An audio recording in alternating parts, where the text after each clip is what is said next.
Hello and welcome to another installment of Crowley Case Updates. My name is Dan Hennon. Today's presentation will be called The Deaths of the Crowley Family, Ordo ab Chao. Ordo ab Chao means order from chaos.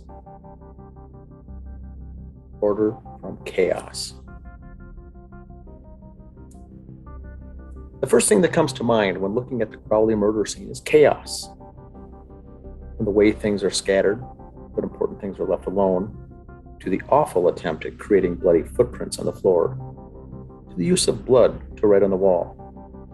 The entire crime scene leaves you wondering, how could the murderers be so incompetent? Let's take a deeper dive into another way of seeing the crime scene. When we're done, maybe you too will see the order ab Chao, order from chaos. Let's begin by looking at this beautiful family. When first coming upon the scene, we are met with the following: bodies that are positioned, blood writing on the wall, bloody, quote, footprints, and David is missing his right hand. Camille is missing both hands, and Rania is missing her right arm. Then, both David and Camille are missing a lot of their heads / faces. On the left here, we'll see the bloody footprints. Looks like footprints, but are they really? On the right, we'll see Allahu Akbar written using Camille's blood. Now, when first coming upon the scene, we are met with the following. This is page 2 continued. You see a Quran torn and strewn about the floor. The supposed rapture and paranormal activity in the Crowley home prior to their deaths. This was talked about at length after the bodies were discovered. The lack of blood in the bodies, no lividity was seen upon autopsy,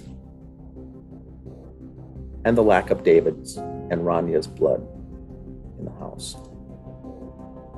In the small print here, it says, there is more, but this presentation's sole purpose is to tie certain pieces of information together. There are 4 key players in this drama, and they are as follows: Danny August Mason, Dan Crowley Jr., Mason Hendricks, Sean Wright.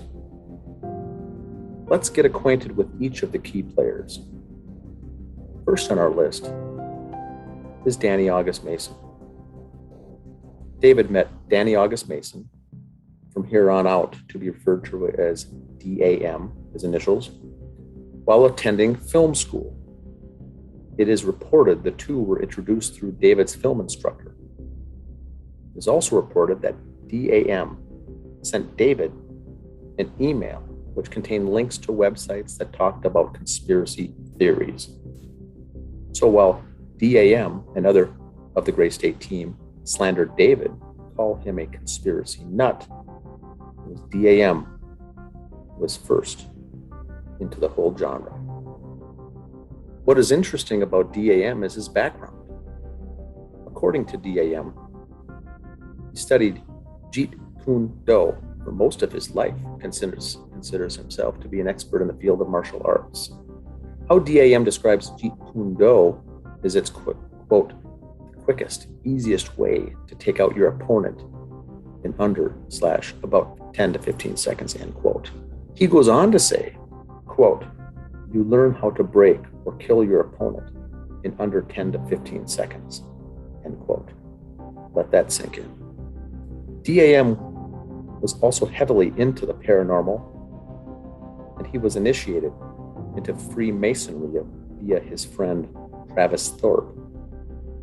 This is noted because Camille experienced some paranormal type events that scared her. The infamous ones being Camille's vision / dream of being raptured, and when she heard and saw an entity in her home. Here are a couple interesting photos of DAM. Freemasonry on the left, the odd photo on the right. Next, we'll talk about Dan Crowley Jr. There isn't much we know about Dan Crowley Jr. From here on out, to be referred to as DCJ.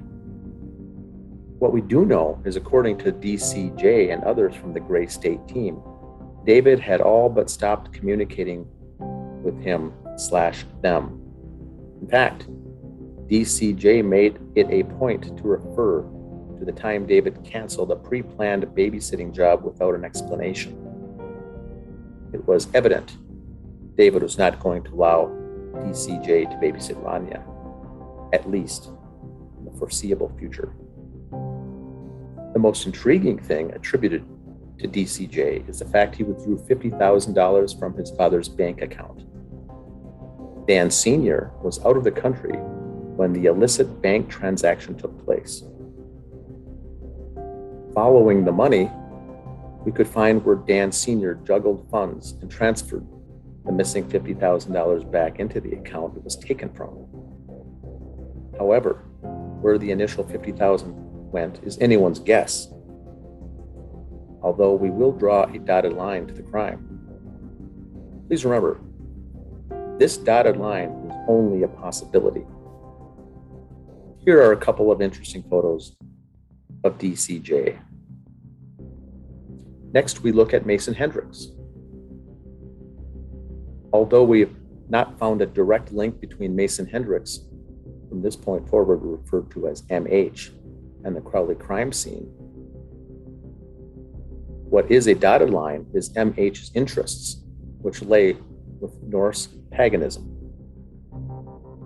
On the inside of his right upper arm, he has a tattoo of Odin's triangle.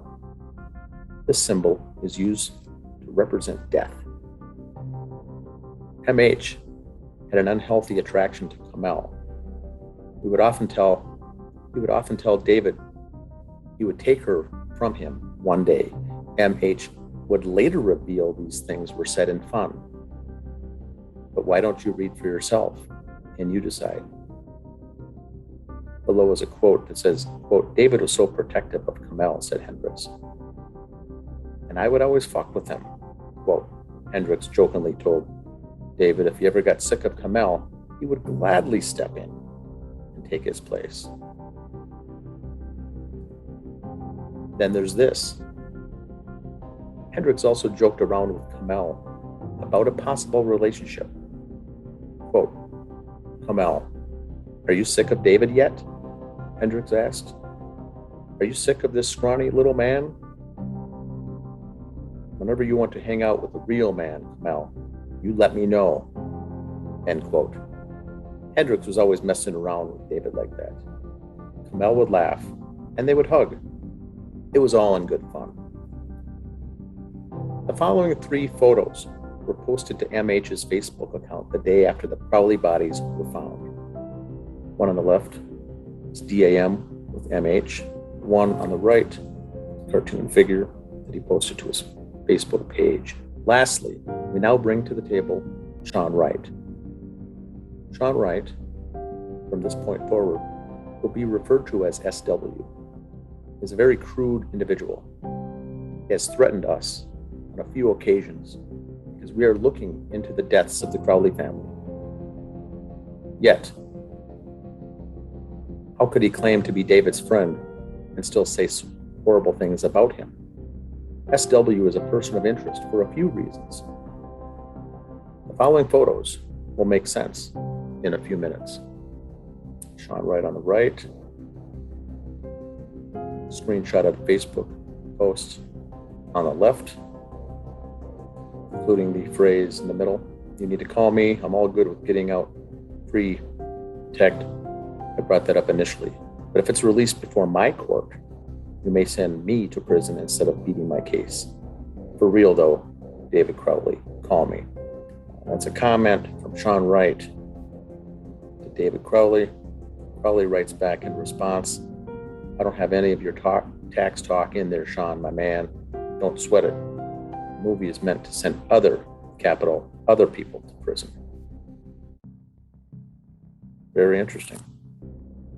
Now, John Wright leaves his phone number there. It's out in red. Leaves his cell phone number on that response to say, hey, call me.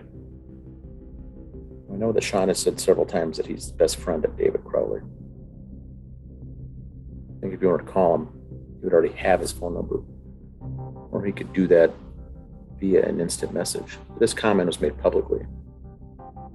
What do we see in this picture? Is it SW wearing a takeya, aka Muslim prayer cap? These photos are giving a message. Now it's time to draw the dotted lines. Where these lines lead are our opinion. We are not saying that what was found is the only possible explanation of the situation. However, the coincidences are blatantly clear. Looking at the crime scene in this manner, the chaos now becomes order. Look at the symbols and the signals and the comms given here. DAM left, bottom left MH, top right DCJ, bottom right SW. On the center, it's actually David Crowley giving an Illuminati signal. Let's get acquainted with some of the Masonic punishments and symbols. 666 in the far left, so you can make it using your hand. The center is the sign of Baphomet devil's horns. On the right is the all-seeing eye. The sign or vow of silence in Freemasonry. And on the right is Balknet, symbol of death, or Odin's triangle. All-seeing eye.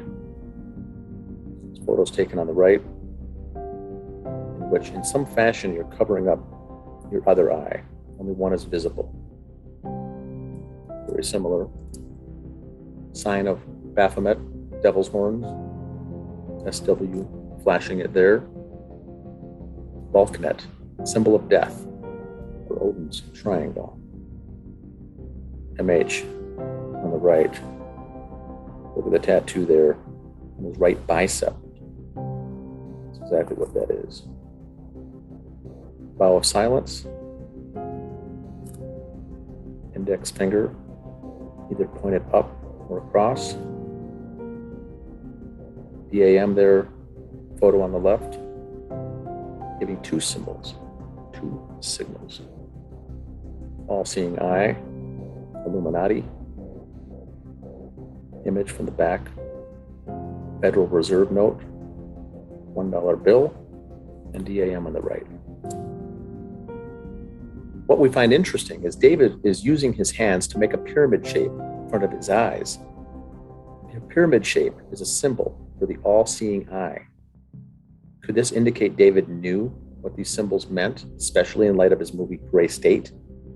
If so, did he know the punishment for exposing the truth? Here's one spell that is used to free a man who has fallen evil and revealed secrets. Quote, drink in the night at a spring water out of a skull of one that hath been slain. Otherwise, eat a pig killed with a knife that slew man. What are other punishments Freemasons says should occur if one should expose their secrets and symbols? On the left is a section shaded, and this by pointing him out to the world as an unworthy vagabond, by opposing his interest, by deranging his business, by transferring his character after him wherever he may go, and by exposing him to the contempt of the whole fraternity of the world. In other words, assassinate someone's character. What has been done to David's character? There's the underline in red. By pointing him out to the world as an unworthy vagabond, his character after him, wherever he may go. Children are not excluded from these punishments/rituals. Sometimes its contents are poured on her body for a love charm. Cake may be baked in a small oven that is placed upon her. Animals such as black cats or children, underlined here, children, may be sacrificed. Participants may drink the blood of the sacrifice. An orgy of participants often follows the mass. On the bottom right, the fat of young children. Fat of young children. Do you know what else is interesting? It is said that Charles Manson was offered $50,000 to kill actress Sharon Tate. Where do we see $50,000 in the Crowley case? Well, DCJ withdrew $50,000 from his father's bank account when his father was out of the country.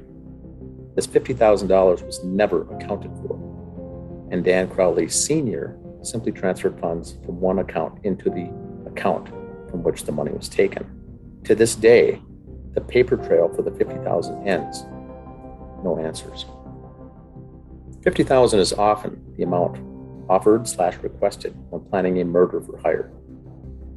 For example, Eldon Hoke stated Courtney Love offered him $50,000 to kill Kurt Cobain.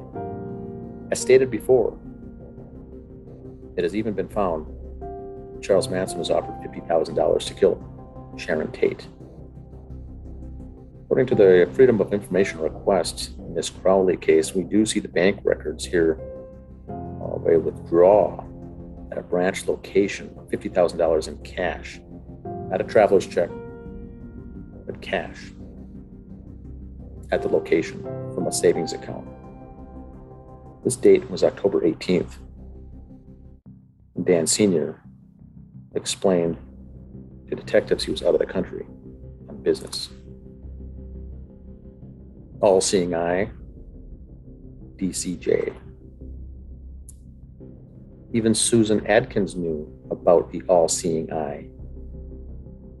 She's paying homage to her god, Lucifer. Susan Adkins was the murderer and Charles Manson's accomplice. See the all-seeing eye, the 666 in the hand. On the left, see the helter-skelter in blood at the Tate LaBianca crime scene. On the right, we see the Crowley crime scene. Allahu Akbar, written in blood. Do you notice any similarities with the verbiage used? On the left, death to pigs. On the right, I was the one who noticed the bullet home, and some neighbor reported Chris Klein's plate number to the pigs because he supposedly drives a suspicious vehicle, which is just a bear-up truck. Refers to the police here as pigs. There are other aspects to the crime scene that need to be addressed. One of those being the Muslim angle. What do we mean by Muslim angle? Well, let's take a look. There are several photos which show torn pages from the Quran. You can clearly see by this picture, these pages were purposely ripped from the book. David was not against the people of the Middle East or what they believed. His wife Kamel was from Pakistan. A lot of people also don't know how much David loved the people of Afghanistan. This is obvious by his Facebook post regarding the war and what was happening to the people. Did you also know David wasn't the only one of the Gray State team who had knowledge of the Muslim faith? Let's revisit this photo of SW. This is another dotted line within the crime scene. It certainly looks like a takeya. Our question then is, why would an American white man wear one if he wasn't going to a mosque to pray? Photo of SW on the left. The coup de grace. A lot of the members of the Apple Valley Police Department belong to a lodge specifically for police officers. On the next slide, you can see Elizabeth Eilers and Brian Booth, or staff members at the South Metro Lodge. How could this possibly matter? Because Freemasons take care of their own. They have been sworn to ruin the reputations and worse of those who expose Freemasonry. David never stood a chance. screenshot. Local South Metro Lodge number 14, Minnesota Fraternal Order of Police. Look at the president, Elizabeth Eilers. Look at the bottom, Sergeant at Arms. Recognize the name Brian Booth? Both are connected to the Crowley case. In conclusion, what we see here is no longer chaotic, but in one sense, very organized. There are elements of Freemasonry, the occult, Muslim honor killing, and pure rage within this crime scene. The Apple Valley Police Department didn't look at any possible explanation other than, quote, David did it. What we know of David Crowley is that he was a man who loved his wife and child, who loved his country. He stated on several occasions that peace is the best solution to problems. Even the police state they could find no motive for David to commit the crime.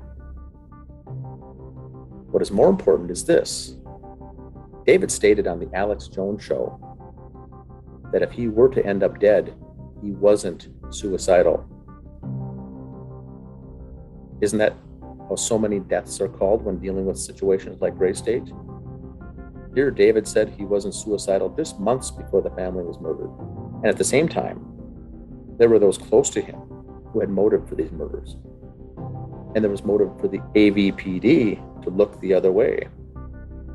However, instead of actually investigating those around David Crowley, the AVPD took the easy way out. By piecing together the crime scene in a whole different way, all of the chaotic elements now make sense. From what can be gathered, here are the possible connections and possible motives. Danny August Mason, who was not going to be part of the Gray State Project once the Hollywood producers came on board. The project was funded for $30 million, and DAM would not be part of it, not even as an actor. He was going to lose his big chance. Also, DAM had connections with high-level Freemasons, who also had ties to law enforcement. Motive? Dan Crowley Jr. Here is a man who constantly lived in his younger brother's shadow. DCJ just couldn't find his niche. But here was David, a successful writer, director, and now a soon-to-be Hollywood playwright. There was a lot of friction in the family, especially between David and DCJ. David would no longer allow DCJ to babysit Rania. Why? We'll never know. Then there's the mysterious $50,000 DCJ withdrew from his father's account while his father was out of the country. Motive? Mason Hendricks. With MH, you see someone who has no problem admitting he's into paganism. He doesn't seem to understand boundaries. He wanted Kamel, yet she was married to David. He lied numerous times after the bodies were discovered. People who have nothing to hide don't lie. Could his jealousy have pushed him too far? Keep in mind, too, that MH referred to the Apple Valley police officers as pigs. Motive? Sean Wright. SW has knowledge of the Muslim faith as evidenced by the photo of him wearing a takaya. White men don't go around wearing a Muslim prayer cap as a fashion statement. SW also told David in a public Facebook post that if David released, quote, The Rise, without talking to him first, he was facing prison time. It turns out SW was being charged with tax evasion. According to SW, if David didn't call and talk to him, SW could go to prison for 76 years. Motive? The pieces of the puzzle have fallen into place. The rage, DAM, over his loss of what he believed were his creative rights. MH, over what he lusted after. DCJ had motive. in that he was being shunned, and David was outshining him in every way. SW over a possible prison sentence of 76 years. The Muslim angle? SW has knowledge of his faith. Who else could have torn a Quran and leave it open to a certain passage that isn't a prayer of forgiveness? Yet, that is what the public is told? Who indeed? What about the blood writing on the wall, reminiscent of Charles Manson's group?